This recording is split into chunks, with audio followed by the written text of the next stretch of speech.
ವಿದೇಶಿ ವಿನಿಮಯ ಮೀಸಲು ವಲಯದಲ್ಲಿ ಭಾರತ 700 ಶತಕೋಟಿ ಡಾಲರ್ ದಾಟಿದ್ದು, ಈ ಮೂಲಕ ಅಸಾಧಾರಣ ಮೈಲಿಗಲ್ಲು ಸ್ಥಾಪಿಸಿದೆ. ಭಾರತ ವಿದೇಶಿ ವಿನಿಮಯ ಕ್ಷೇತ್ರದಲ್ಲಿ ಜಾಗತಿಕವಾಗಿ 4ನೇ ಸ್ಥಾನಕ್ಕೇರಿದೆ. 2014ರಿಂದ 2024ರ ನಡುವೆ ಕಳೆದ ದಶಕದಲ್ಲಿ ಒಟ್ಟು ವಿದೇಶಿ ನೇರ ಹೂಡಿಕೆಯ ಒಳಹರಿವು 709 ಶತಕೋಟಿ ಡಾಲರ್ಗಳಿಷ್ಟು.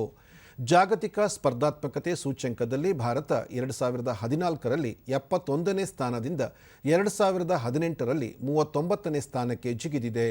ಮೂಲಸೌಕರ್ಯ, ಮಾರುಕಟ್ಟೆ, ನಾವೀನ್ಯತೆ ಕ್ಷೇತ್ರದಲ್ಲಿ ಉತ್ತಮ ಪ್ರಗತಿಯನ್ನು ದಾಖಲಿಸಿದೆ. ಭಾರತ ವಿಶ್ವದ 5ನೇ ಅತಿದೊಡ್ಡ ಆರ್ಥಿಕತೆಯಾಗಿದ್ದು, 3ನೇ ಅತಿದೊಡ್ಡ ಆರ್ಥಿಕತೆಯ ಗುರಿಯತ್ತ ಮುನ್ನಡೆಯುತ್ತಿದೆ.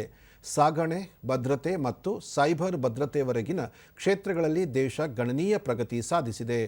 2015 ಮತ್ತು 2018ರ ನಡುವೆ ಸುಗಮ ವ್ಯಾಪಾರ ಸೂಚ್ಯಂಕದಲ್ಲಿ ಉತ್ತಮ ಸಾಧನೆ ಮಾಡಿದ್ದು, ಭಾರತವನ್ನು ಹೂಡಿಕೆ ಸ್ನೇಹಿ ತಾಣವಾಗಿ ರೂಪಿಸಿದೆ.